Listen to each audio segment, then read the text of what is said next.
আসসালামু আলাইকুম, আমি সুমাইয়াস ড্রয়িং ওয়ার্ল্ডে সবাইকে স্বাগত।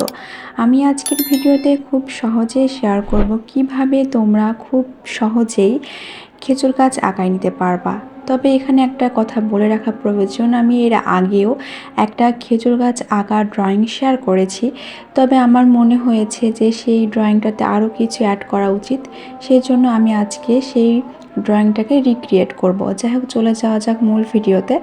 এজন্য আমি প্রথমেই চারটা এভাবে আঁকা বাঁকা করে আঁকিয়ে নিয়েছি। আর এটা তোমরা অবশ্যই করবা, তাহলে খেজুর গাছের যে এখান থেকে পাতার শুরু হয় সেটা আঁকতে খুবই সুবিধা হয়।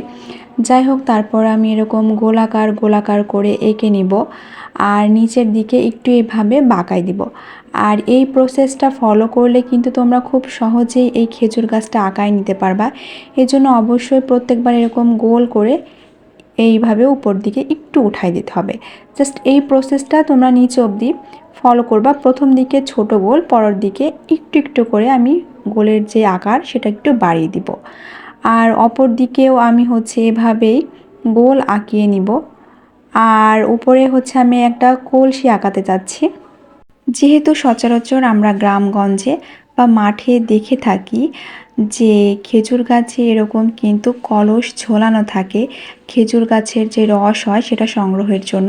তো এই জন্য আমি প্রথমে একটা চ্যাপ্টা করে গোল আঁকিয়ে নিয়ে তারপর এই দুই দিক থেকে দুইটা ডট দিয়ে কিন্তু নিচের দিকে এরকম বৃত্ত আঁকিয়ে নিয়েছি। আর এটা একটু চ্যাপ্টা করে আঁকালেই এই যে কলস এটার কিন্তু শেপ দিতে সুবিধা হয়। এরপর আমি যে বৃত্তটা আঁকিয়েছিলাম সেটার মাঝ থেকে একটু ইরেজার দিয়ে কিন্তু আমি মুছে দিয়েছি। তারপর তার ভেতর থেকে একটা দাগ দিয়ে তার উপরে একটু আমি ডার্ক কালার করে দিচ্ছি, যেন মনে হয় যে কলসটার ওই অবধি পানি আছে, অর্থাৎ যেই খেজুরের রস ওইটা আছে। এটা বোঝানোর জন্যই আমি ব্যবহার করছি। তারপর নিচের দিকেও আমি আর একটা দাগ দুইটার সঙ্গে লিঙ্ক করে দিয়েছি। এরপর আমি নিচের দিকেও ঠিক সেমভাবে এর মাঝামাঝি পর্যায়ে এভাবে বৃত্তটা আঁকিয়ে নিয়েছি। তবে এখানে আমি বৃত্তটাকে একটু চ্যাপ্টা করেছি যেন দেখতে ভালো লাগে। তো তোমরা অবশ্যই এই স্টেপগুলো ফলো করবা, তাহলে তোমাদের ড্রয়িংটাও কিন্তু অনেকটা রিয়েলিস্টিক মনে হবে। এরপরে যে খেজুর গাছের নিচে শেকড় থাকে সেটা আঁকিয়ে নিচ্ছি। আর এটাতে বিশেষ কোনো কিছু করারই নাই, জাস্ট এভাবে বাঁকা বাঁকা করে দাগ দিয়ে দিলেই হয়ে যাবে। আর এই সময় অবশ্যই রোল পেন্সিলটাকে একটু বাঁকা করে ধরতে হবে, তাহলে কিন্তু এই যে ড্রয়িং এটা করতে সুবিধা হবে। এরপরের স্টেপে আমি চলে যাচ্ছি। এখন আমি খেজুর গাছের পাতা আঁকায় নিব। তো আমি এখানে 6টা পাতা আঁকাবো, সেই জন্য আমি একটা প্রথমে দাগ দিয়ে গোড়ার দিকে কিন্তু আমি আরও আর একটা দাগ দিয়ে নিয়েছি, যেহেতু পাতার গোড়ার দিকে যেন একটু মোটা থাকে এবং আগার দিকে যেন একটু পাতলা থাকে। আর এটা অবশ্যই তোমরা ফলো করবা, তাহলে তোমাদের ড্রয়িংটার যে ফিনিশিং সেটা কিন্তু অনেক ভালো আসবে। তো এইভাবেই আমি 3টা পাতা আঁকিয়ে নিয়েছি। আর উপরে সবার উপর যে পাতাটা সেটাতেও আমি একটু বাঁকা করে দিয়েছি। আর তারপরে ওই তো সেম প্রসেস ফলো করে আমি পাশে আর একটা লাইন ড্র করে নিচ্ছি। এরপর আমি এ পাশেও যে পাতার মাঝামাঝি অংশটা সেটা আঁকিয়ে নিচ্ছি। বলতে বলতে কিন্তু আমার পাতার যে 5টা অংশ সেটা কিন্তু অলরেডি আঁকা হয়ে গেছে। আমি যেহেতু এখানে 6টা পাতা করতে চাচ্ছি, তাই আমি আর একটা পাতার যে মাঝামাঝি অংশ সেটাও কিন্তু আঁকিয়ে নিচ্ছি। তো তোমরা তোমাদের পছন্দ অনুযায়ী পাতার সংখ্যা কমিয়ে বা বাড়িয়ে নিতে পারো। তবে 5টা বা 6টা পাতার মধ্যে 6টা পাতা রাখলেই কিন্তু দেখতে বেশ ভালো লাগে। তো বুঝতে পারছো যে আমি কতটুকু ডিস্টেন্স মেনটেন করে আসলে পাতাগুলো আঁকিয়েছি। আমি মাঝের পাতাটা একটু বাঁকা করে দিয়েছি, আর পরবর্তী পাতাগুলো কিন্তু আমি সেম ডিস্টেন্স মেনটেন করারই চেষ্টা করেছি। এরপরে আমি আগের ভিডিওতে কিন্তু একটা যে দাগ করেছিলাম তার একদম সাথে সাথে আর একটা দাগ করেছিলাম, কিন্তু আমার কেন জানি না মনে হচ্ছিল যে খেজুরের পাতাগুলো একটু ডিস্টেন্সে থাকে, তাই এই ভিডিওতে কিন্তু আমি একটু দূরে দূরে, তোমরা দেখে বুঝতে পারছো যে আমি 2 দাগ পরিমাণ দূরে দূরে দাগ কেটে নিচ্ছি। তো তোমরা যখন এই ড্রয়িংটা করবা অবশ্যই যে মাঝের দাগের সঙ্গে পাতাগুলোকে লিঙ্ক করবা, সেই সময় 2 দাগ পরিমাণ দূরে দূরে এভাবে পাতা আঁকায় নিবা। যেহেতু খেজুর গাছের পাতা একটু ফাঁকা ফাঁকাই হয়, সেই জন্য এরকম 2 দাগ পরিমাণ দূরে দূরে পাতা আঁকায় নিলেই কিন্তু পাতাটা দেখতে বেশ ভালো লাগে। আর একটা কথা বলে রাখা এখানে প্রয়োজন, আমার যে ইউটিউব চ্যানেল আছে যেটাতে অনেকেই সাবস্ক্রাইব করেছো তাদেরকে অসংখ্য ধন্যবাদ। আর যারা এখনও সাবস্ক্রাইব করনি তারা ঝটপট সাবস্ক্রাইব করে পাশে থাকা বেল আইকনটি হিট করে দিও, তাহলে আমার করা যে কোনো ড্রয়িংয়ের নোটিফিকেশন সবার আগে তোমার কাছে পৌঁছে যাবে। যাই হোক, আমার একটি ফেসবুক পেজও আছে যেখানে অনেকেই ফলো দিয়েছো, আর যারা দাওনি তারা দিয়ে দাও। সেখানে আমি সহজভাবে ড্রয়িং শেয়ার করি। এছাড়া আমি সর্বদাই আমার যে ডেইলি লাইফস্টাইল সেগুলোও শেয়ার করার চেষ্টা করি। আশা করি তোমাদের ভালো লাগবে। যাই হোক, তোমরা কী ধরনের ভিডিও দেখতে চাচ্ছ সেটা অবশ্যই আমাকে কমেন্ট সেকশনে জানিও, তাহলে আমি সেরকম ভিডিও মেক করার চেষ্টা করব।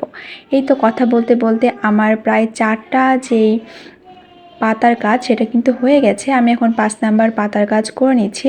তো এই সময় অবশ্যই তোমরা সেম ডিস্টেন্স মেনটেন করে কিন্তু প্রত্যেকটা পাতাকে লিঙ্ক করে দিবা মাঝের দাগের সঙ্গে, তাহলে কিন্তু প্রত্যেকটা পাতা দেখতে একই রকম সুন্দর লাগবে। আর যখন প্রত্যেকটা পাতার ভেতরে সিমিলারিটি থাকবে তখন পাতাটা দেখতেও বেশ আকর্ষণীয় লাগে। আর তারপরে আমি লাস্ট যে পাতার কাজ সেটা কিন্তু করে নিচ্ছি। আর এভাবে তোমরা প্রত্যেকটা স্টেপ ফলো করলে কিন্তু খুব সহজেই এবং খুবই অল্প সময়ে এই ড্রয়িংটাকে আয়ত্ত করে নিতে পারবা।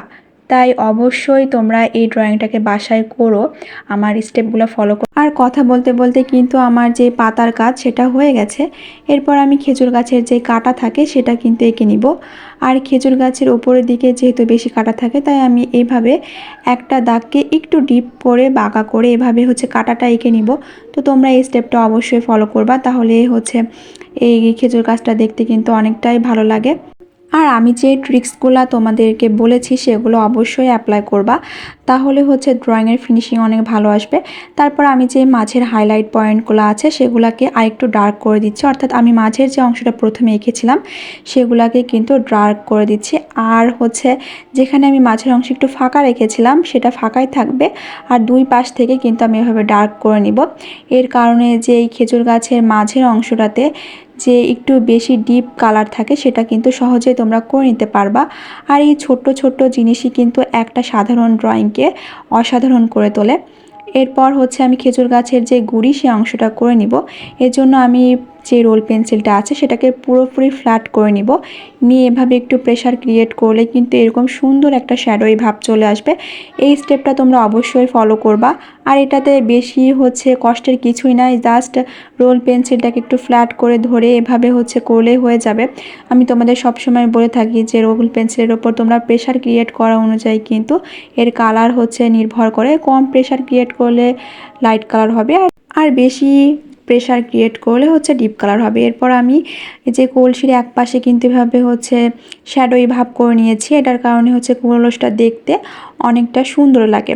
যাই হোক, ওইটা করা হয়ে গেছে। তারপর আমি নিচের দিকে একটু শ্যাডোই ভাবটা করে নিচ্ছি। আর আমি যেই প্রথমে শেকড়গুলো আঁকিয়েছিলাম সেগুলোকে একটু হাইলাইট করে দিচ্ছি যেন দেখতে আরও বেশি আকর্ষণীয় লাগে। তোমাদের সাথে কথা বলতে বলতে কিন্তু আমার ড্রয়িংটা প্রায় শেষের পর্যায়ে, জাস্ট ফিনিশিং টাচ দেওয়া বাকি। আর সেটা আমি কলসটাকে যে গাছের সঙ্গে বাঁধা আছে সেটাকে বোঝানোর জন্য এই যে বরাবর একটা দাগ কেটে নিয়েছি, আর সেটাকে আমি ডিপ করে দিচ্ছি।